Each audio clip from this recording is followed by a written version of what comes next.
Hey, welcome back to Milton Daily Homes. It's Chuck here, and we got a list of 10 properties. Just before we get started, we do Milton tours of homes 7 days a week. Great opportunity to come and join us on a tour. You will start to notice things when you see 4 or 5 homes that are right in your price range. You'll start to get a sense of what you get for your money.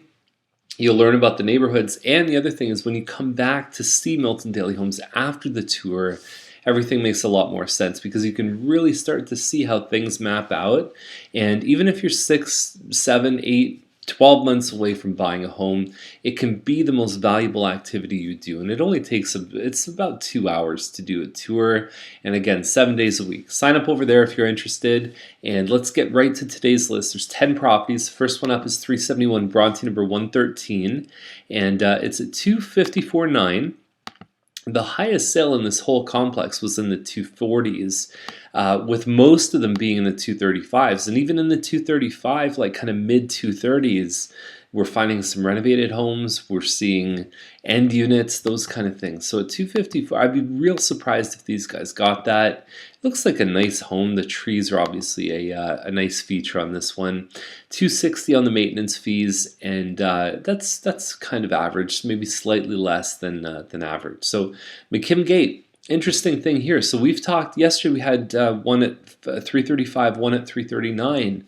Last sale was up in the 330s. So these guys have played the aggressive move. They said we're going to slide right underneath those guys, and this is my favorite elevation. They quoted the square footage as being close to 14, but it's actually 1356.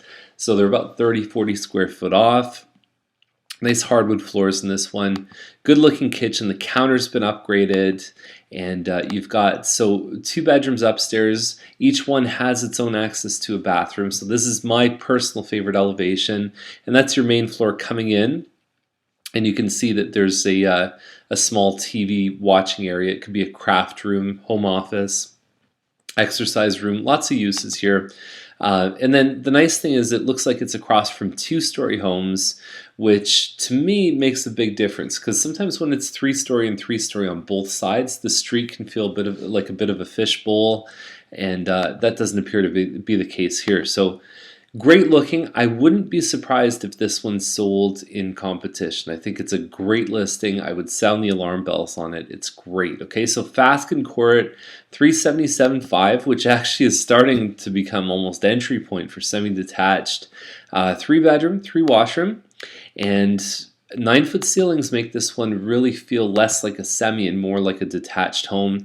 You could probably take that gold brassy trim off. I think it's not really doing much. The floors look like a laminated floor. They don't have the same texture as what I usually see with hardwood, but it does have that kind of textured effect as well. Now laminate can be more durable if you have pets. But again, you always notice the difference. So there's the kitchen. I talk sometimes about the hood fan not matching the stove. I think if you're getting your home ready, it's to me that sticks out like crazy in the pictures. So it's a good use of your time and your money to buy a black hood fan just to match everything, or stainless steel. It's a very positive move when you're selling your home. And the bedrooms look good upstairs. Usually in this neighborhood, the bedrooms are generally a pretty nice size. So about 1,500 square feet. Compares well with what else is sold, so they're going to do pretty well, I think. Okay, a little close to the train tracks. If you're really worried about train noise, maybe it's not the right home. Kendall is at 399. It is speaking of being close to the train, Kendall's pretty close to the train too. It's a Heathwood home, lots of upgrades inside. They've got the granite counters, nice pimped out kitchen. You've got your walkway through the hall, then you get this sort of eat-in area, and then you've got your living in the back of the home. So very open concept, big ensuite, big master. And yeah, these guys will probably do okay. I think this is a good model. They say it's over 1,500 square feet. I find the Heathwood stuff sometimes sells for more than what I'd expect, which I guess is, I mean, a 10 out of 10 home that has lots of upgrades always does well. Okay, so Irving Terrace, 429. We profiled the same model, I think, yesterday or the day before, and it had a finished basement at 419, gone within a couple days. I think at 429, these guys may just be a little bit off the mark. But again, I'm being surprised almost every week with what some of these semis are selling for. I just have a feeling these guys are a little off. Irving's a great street, very quiet, very peaceful. You got 4 bedrooms upstairs plus a laundry room, and it looks like the flooring may be different in the front and the back, and I think that can be a turnoff for some buyers.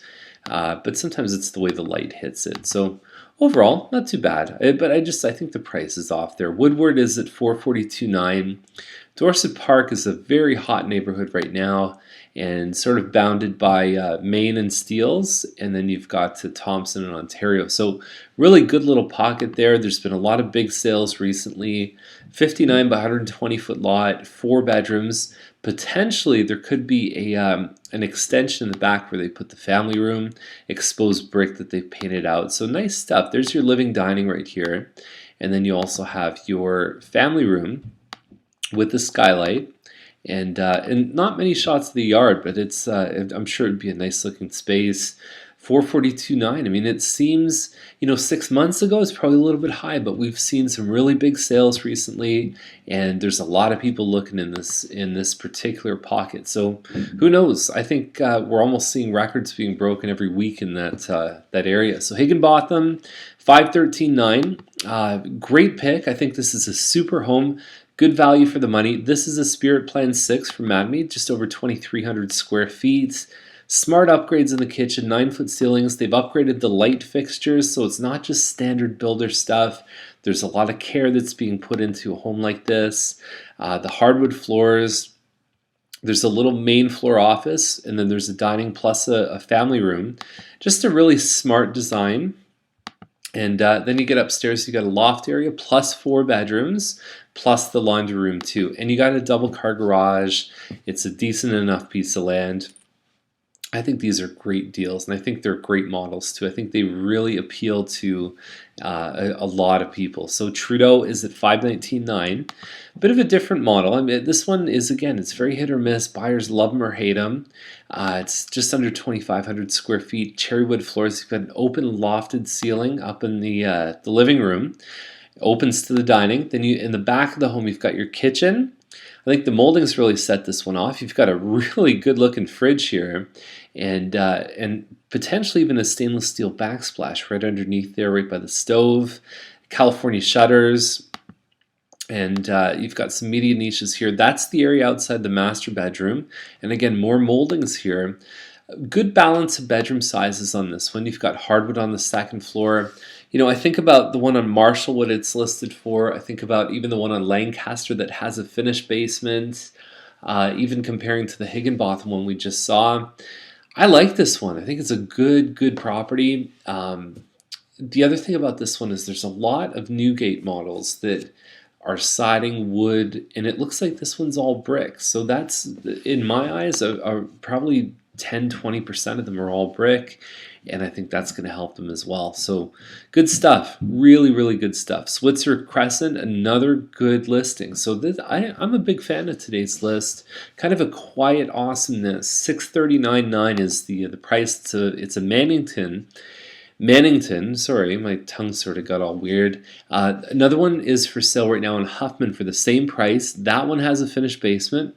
Very nicely upgraded. I think this one has taken the upgrades to the next level compared to that, but you don't get a finished basement. Look at the trim work here, the wainscoting, the everything, the moldings here, the hardwood floors. This one is quite impressive. Even the window coverings really add to the space, and whoever decorated this one knew what they were doing. Good looking granite countertop, and the kids' bedrooms are just a dream. So if you've got a couple girls there, I mean, I'm just seeing 2 rooms that they would probably flip over, and you got a 61-foot lot, nice sized piece of land. So good stuff. I think this one's a great model as well. There's quite a few for sale right now in the sort of 600 to 650 range. A lot of competition. So Huntingford, 739.9. It's almost 3,300 square feet. It's a Heathwood home.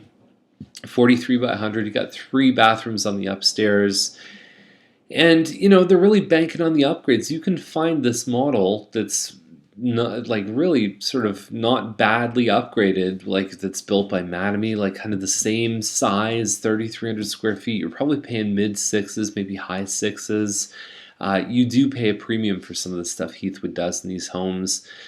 In my eyes, they're well constructed, and you just kind of know getting in that you're paying a little bit more for what you're getting. So you need to kind of look at it and say, am I going to be able to sell this one day for the extra premium that I'm paying, which is probably 5, 6, 7% above some of the other builders. So that's the list for today. And if you have any questions, give us a call.